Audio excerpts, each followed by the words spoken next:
Рецензирање во Open Access Macedonian Journal of Medical Sciences со платформата на Open Journal Systems, научен соработник доктор Сашо Столески, Институт за медицина на трудот, Медицински факултет, УКИМ, Скопје, Македонија.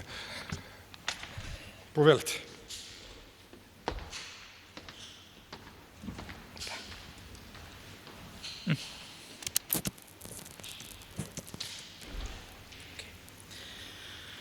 Благодарам за најавата, професор Трајковски. Како што ме најави, значи јас сум научен соработник, доктор Сашо Столески од Институт за медицина на труд и имаме ве чест и задоволство денес да се дружиме, да се запознаеме и да ви презентирам нешто од нашите искуства со користење на Open Access Open Journal System, платформата за нашето списание Open Access Macedonian Journal of Medical Sciences.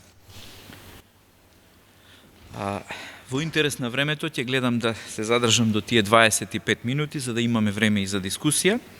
Значи, она што би сакал да го кажам за самата платформа во воведот е дека истата ги опфаќа сите аспекти на објавување на списанијата, базирани преку интернет, од воспоставување на веб страница на самото списание, па се до оперативните задачи, како што се процесот на поднесок, односно поднесување на трудот, процесот на рецензирање, уредување, објавување, архивирање и на крај се разбира она што исто така е многу битно, индексирање во базите наменети за таа цел. Се работи за една флексибилна, релативно флексибилна платформа која што поддржува едно или повеќе списанија, има своја URL Uniform Resource Locator адреса и изглед, а еден уредник, значи како поединец може да управува со сите аспекти на самото списание и неговата веб страница или да биде вклучен еден интернационален, меѓународен тим кој што би имал на уредници кој што би имал различни одговорности за повеќе оддели на самото списание. Се разбира, се почитува тој отворен пристап, значи обезбедување со читателите на Open Access до содржината на списанието, тоа е апсолутно овозможено. Системот за чисто илустрација за прв пат е изработен и објавен далечната 2001 година како иницијатива на истражувањето и развојот на Универзитетот во Британска Колумбија, значи канадски софтвер со поддршка на Совет за истражување на хуманистички науки од Канада и неколку нивни локални фондации. Тоа е всушност еден open source, значи отворен софтвер, решение за уредување и публицирање на онлайн научните списанија. Зошто викаме дека е високо флексибилен? Затоа што овозможува менаџирање и објавување на списанијата и координиран од уредници и може бесплатно да се превземе и инсталира на локален веб сервер. Дизајниран е пред се да го намали времето, но и енергијата што е потребна за извршување на задачите кои што се поврзани со самото уредување на списанието, но и да ја подобри евиденцијата и ефикасноста во целиот уредувачки процес. А видовме во претходните презентации и верувам дека ќе видиме во наредните колку тој процес и таа комуникација се битни. Дали станува збор за она што е иницијатива отворена, рецензија, заедничка рецензија, двојно слепа и така натаму и така натаму. Исто така, платформата Open Journal System се обидува максимално да го подобри научниот јавниот квалитет на објавување на списанија со голем број новости инкорпорирани во себе и подобрување на искуството на читателот, поголема транспарентност на списанијата и се разбира подобрување на нивното индексирање. Актуелната верзија 3.2 е објавена во февруари оваа година и има значителни подобрувања во однос на претходните верзии, па процесот на рецензија кој што всушност и ние секојдневно го работиме со помош на оваа платформа во следните 20 на слайдови ќе се обидам да ви го прикажам најдобро можно. Главни кориснички улоги кои што ги имаат тие што учествуваат во процесот на рецензија, но и во процесот на поднесување на трудови, всушност се сайт администратор, journal manager, editor, section editor, автор, рецензент, копи едитор, layout editor, proofreader и reader. Сега гледате ги користиме и англиските називи затоа што за некој од нив може да имаме, но немаме секогаш најадекватен превод. Процесот сигурно дека започнува со поднесување на трудот. Значи, поднесување на трудот преку Open Journal System и известување на уредникот, гледате во дешбордот или платформата, односно корисничкиот профил на секој корисник може да се забележи дека трудот е поднесен, значи во полето submission. За тоа се добива мејл порака од главниот уредник до секцијскиот уредник на кој што е доделен и исто така и ревјуер, односно авторот на трудот добива известување дека неговиот труд е примен како поднесок. Доделувањето на поднесокот е следната фаза, каде што главниот уредник на списанието го доделува на некој од секцијските уредници за да може да го води понатамошниот процес на рецензија. Штом поднесокот е доделен веќе сега на оној што е секцијски уредник, истиот може да се најави преку својот дешборд, преку својата табла и да го види во горниот дел, мислам дека се гледа на скриншотовите, во делот на My Assigned Quiz, значи моите назначени, ајде да кажеме, обврски или моите назначени активности. Не е задолжително, но има опција секцијскиот уредник да одговори во така наречената pre-review discussion, значи дискусија пред рецензирањето, пред отпочнувањето, за да го извести главниот уредник дека го прифаќа назначувањето и дека се согласува да го продолжи процесот на рецензија. Доколку исто така секцијскиот уредник од било кој аспект има прашања до авторите, исто така може да ја користи оваа опција, односно pre-review discussions. Процесот на рецензија продолжува со кликнување на насловот на трудот и со тоа го отвараме записот за самиот поднесок. Значи, секцијскиот уредник е прикажан во полето за учесници, а она што му е достапно, гледате во десниот дел, се трите можности. Тоа е send to review, значи доколку процени дека трудот може да го продолжи процесот на рецензија, ги задоволува основните критериуми, е во домен на неговата секција и во домен во она што значи скоп на самото списание, значи го испреќа во следната фаза на рецензија, тоа е назначување на рецензентите. Може да го прифати веднаш и да ја прескокне рецензијата, што во пракса мислам дека исклучително ретко се прави, тоа би било доколку сметаме дека трудот е стварно добар и нема потреба да се рецензира, и да го одбие, значи decline submission, односно да се отфрли уште пред фазата на рецензија доколку се сомневаме за некаков негов недостаток или дека не соодветствува на она што значи scope и objectives, значи цели на списанието, негов делокруг и така натаму и така натаму. Доколку, значи во пракса најчесто доколку секцијскиот уредник е сигурен дека може да продолжи, го кликнува копчето send to review, значи трудот го испреќа поднесокот во понатамошната фаза на рецензија. Која е неговата улога понатаму? Кога поднесокот е веќе во фаза на рецензија, се појавува известување, значи нотификација дека треба веќе да назначиме рецензенти. Во некои случаи, опциите за правење на рецензија се ограничени, го имаме само копчето направете препорака, make recommendation, а доколку уредникот или секцијскиот уредник е најавен преку својот профил, тогаш ги има, споменавме и на претходниот слайд, повеќе опции, значи побарајте поправки, request revisions, односно побарајте измени, прифатете самиот поднесок, accept submission или decline submission, односно одбивање на самиот поднесок. Сега, она што е правило, но не значи дека нема исклучоци, е дека во панелот reviewers, значи полето reviewers, полето на рецензенти, преку табот или под полето add reviewer, додади рецензент, може да избираме рецензенти. По правило во Open Access Macedonian Journal of Medical Sciences, списанието во кое што јас сум секцијски уредник, се избираат обично 6 рецензенти за секој поднесок. Повторно ќе кажам, ова е правило, што не значи дека нема исклучоци. Може да биде бројот и помал и се разбира и поголем, доколку нели ситуацијата налага така, доколку немаме респонс, значи немаме одговор подолго време, па назначуваме уште еден, двајца и така натаму, пред да се решиме за некоја следна рунда, односно наредна рунда на рецензија.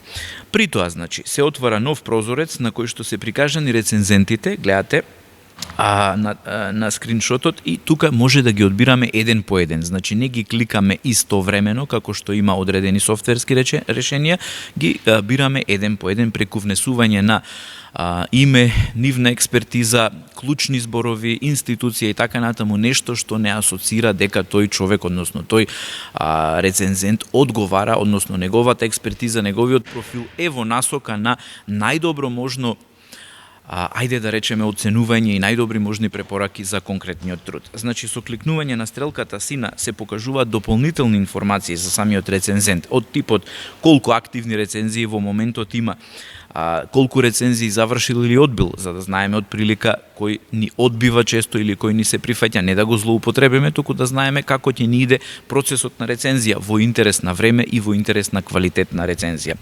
Исто така може да ја видиме неговата биографија, теми од интерес и така натаму. Со кликнување на Select Reviewer го бираме конкретниот рецензент, доколку сакаме да креираме нов, имаме копче Create New Reviewer, значи може да креираме нов, да внесеме наш рецензент или да ангажираме, значи ако никој од рецензентите не е соодветен, може да го вклучиме постоечкиот корисник како рецензент со користење на копчето Enroll Existing User, односно да вклучиме некој постоечки корисник. Сега, со одбирање на рецензентот во новиот прозорец е вклучена пораката што се испреќа до него дека уредувачкиот тим на списанието смета дека тој е подобен да ја направи рецензијата и во формата подолу ги има останатите делови кои се праќаат на рецензентот, вклучувајќи наслов на трудот, абстракт, важните датуми, до кога има право да ја прави рецензијата, дали има можност за пролонгирање и така натаму и така натаму. Мислам дека убаво се гледа на скриншотовите, колку што се беше можно се потрудив да биде со подобра резолуција. Полето Add Reviewer служи всушност за да ја пратиме поканата и да го назначиме, да го асајнираме, така наречен, рецензентот во листата од менито.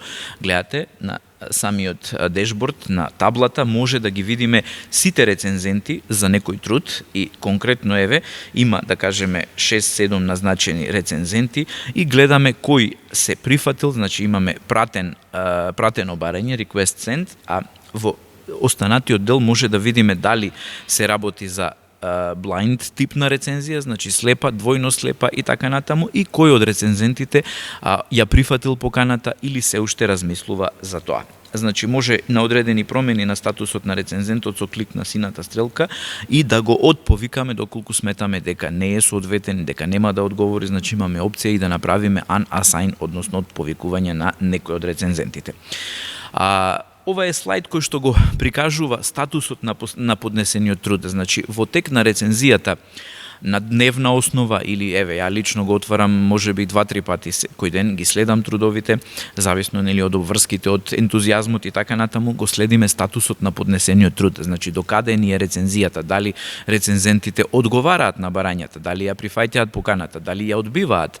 И така натаму, за да знаеме од прилика дали процесот на рецензија имаме шанси да го условно кажано изгураме во предвидениот рок или ќе ни биде потребно пролонгирање, вклучување на дополнителни рецензенти и така натаму и така натаму. Одговорот на рецензентот стигнува и по електронска пошта, значи доколку се прифати, секцијскиот уредник или уредникот добива одговор дека тој е волен и ја прифаќа рецензијата на мејл, значи нас не стигнува, или дека не ја прифаќа. Значи има преформатиран одговор со кликнување на линкот, во зависност од тоа дали ќе избере accept, прифаќам или одбивам, добиваме нотификација, известување за да не го проверуваме секогаш дешбордот, значи таблата, туку и на мејл електронски, преку електронска пошта да знаеме докаде сме со конкретниот рецензент. Понатаму, кои се други детали што ни ги дава како опција рецензијата? Значи може да пратиме мејл преку копчето Email Reviewer, значи да пратиме електронска порака на рецензентот со дообјаснувања, подсетување и така натаму. Edit Review, значи дозволува да се сменат датумите и фајловите за рецензија. Ако процениме дека рецензијата доцни, може да ги пролонгираме роковите. И Cancel Review Request, значи да го повлечеме барањето за рецензија ако рецензентот не одговорил во соодветното време или прифатил, но ете едноставно од некоја субјективна, објективна причина во рамките на предвидените, да кажеме, 2 недели обично предефинирани, немаме никаков повратен одговор, немаме фидбек од негова страна. Ова е всушност слайд кој што го прикажува начинот како праќаме подсетник за рецензирање, значи имаме опција да направиме reminder, значи да го подсетиме преку користење на опцијата Send Reminder, значи на одредено време системот автоматски праќа, мислам дека професоре на 7 дена е, меѓутоа ние доколку сметаме дека тие 7 дена можеби и се долг период, па ете сакаме уште еден, два ремайндери да имаме плюс, може да ги пратиме и индивидуално, не да чекаме системот автоматски да ги направи. Во review discussion, значи опцијата дискусија околу ревјуто, ни дава можности за контакт со рецензентот, додавање на документи, значи доколку авторите ни испратиле дополнителни фајлови кои што не мора да бидат главниот манускрипт, значи не мора да биде, може да биде суплемент, да биде некој график, слика и така натаму го прикачуваме за како додаток на трудот на поднесокот кој што би бил, се разбира, од значење за рецензентот или можеби одговор на дискусија и така натаму. Значи, секцијскиот уредник ја има и таа опција. Веднаш откако е поднесена рецензијата, ја гледа истата и добива известување дека се поднесени и нови рецензии. Значи, тоа е клучно кога имаме одговор од рецензентот, значи new reviews submitted, имаме нотификација во дешбордот, во полето за конкретниот труд. На review details, значи детали за рецензијата, која се кликне од страна на уредникот, односно секцијскиот уредник, во панелот се овозможува пристап до коментарите што рецензентот ги дава за авторот и за уредникот. Значи во Open Journal System платформата имаме две полиња: коментари кои што се задолжителни за авторите и коментари кои што се опционални, може да, може не, да се напенат за уредникот, односно confidential, значи тие што ги гледа само уредникот, а не ги гледа авторот. Се оценува, значи, рецензијата од страна на рецензентот, гледате во конечната негова одлука, значи мора да одбере некаква препорака, дали го прифаќа трудот, го прифаќа со минорни забелешки, го прифаќа со суштински, со големи забелешки или го одбива трудот.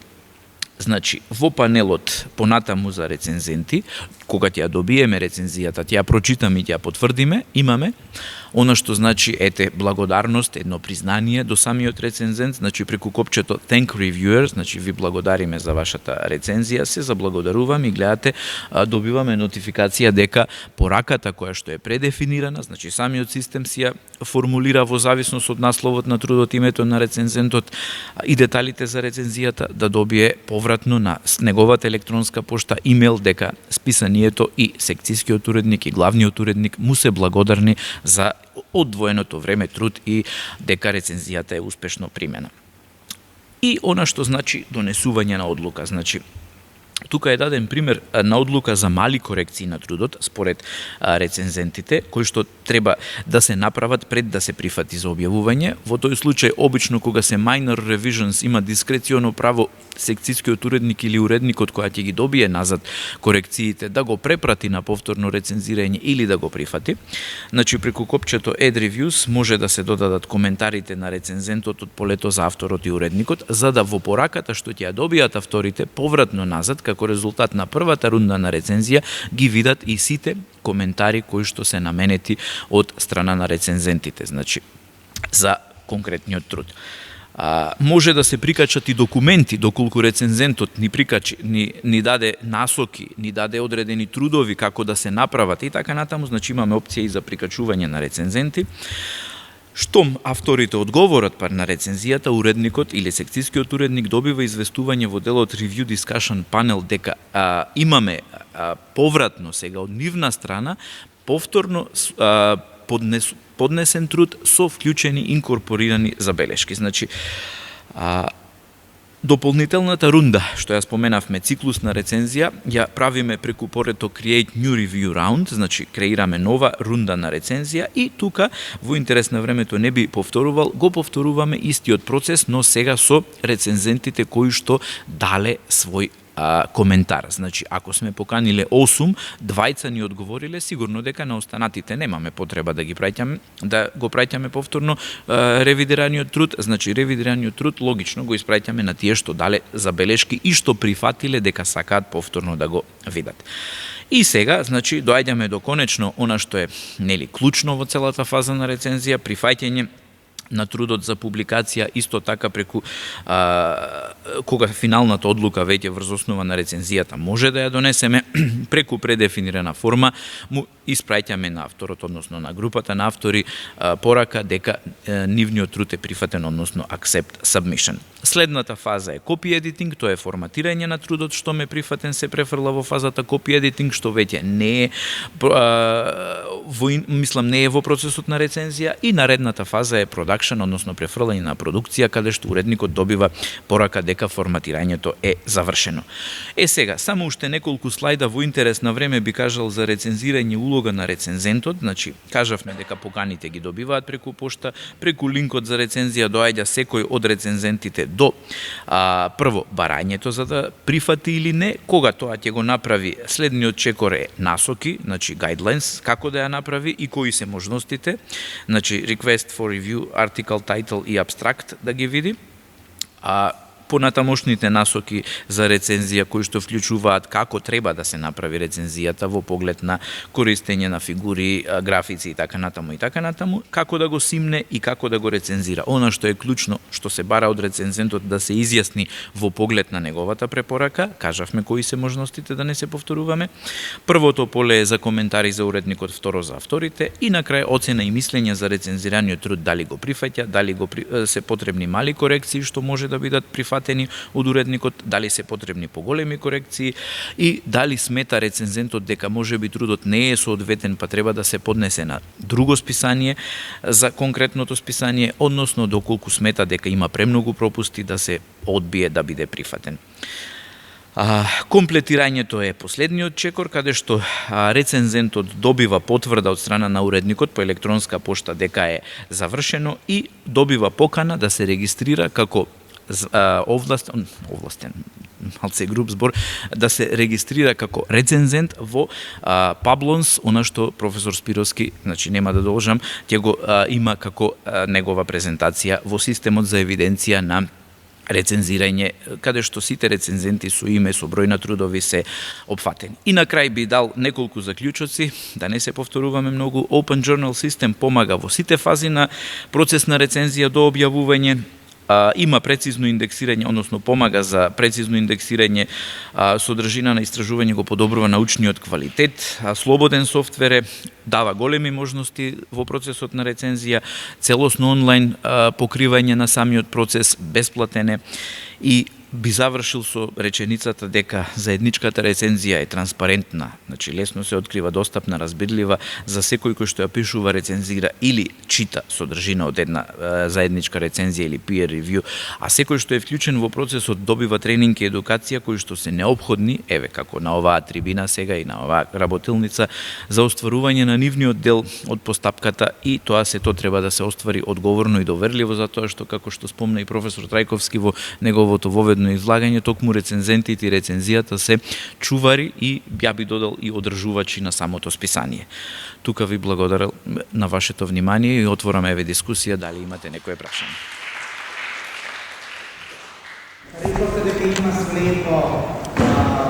слепо рецензирање, има таа можност на оваа платформа, меѓутоа дали може да се сокрие името на рецензентите? Вие самите спомнавте во претходното излагање дека кај нас тоа е за жал голема пречка, имаме фолклорни обичаи, што би се рекламили. Имаше, знам, пред известно време еден доктор оспори една теза, бидејќи тој доктор, тоа искуство што го имал, не го имал практично, него го прочитал во други, и после тоа не сака децата да го ги примат на факултет, па мораше на друг медицински факултет да ги запише, па не знам, мислам дека ги премести, така што дали постои таа можност, мислам дека би било реално да очекуваме дека ако сакаме вистинските луѓе да рецензираат и искрено да рецензираат, дека би требало да има оваа можност. Благодарам на прашањето. Значи, системот, Open Journal System, нуди опција, како што прикажав и на слайдот, за blind и double blind рецензија. Доколку се одбере blind рецензија, таа е еднослепа. Double blind значи двојно слепа. Тука ниту рецензентот ги знае авторите, ниту обратно. Значи, тоа би било најобјективно. Постои во системот опција како да се спреми, како да се форматира фајлот што ќе биде испратен. Значи, се испраќа само текстот без да се гледаат авторите. Авторите може да се приложат, како што спомна и професор Какуринов, во тоа што се вика cover letter, значи пропратно писмо каде што ќе се наведат нивните институции, имиња и така натаму, а рецензентот да го добие само сировиот текст, по кој што невозможно е, верувајте, да предпоставите кој е. Сега треба да го знаете човекот многу малтене интимно за да препознаете за кого станува збор, особено група на автори. Апсолутно. Значи, двојното слепата исклучува комплетно. Го добивате само абстрактот и трудот. Нема ништо.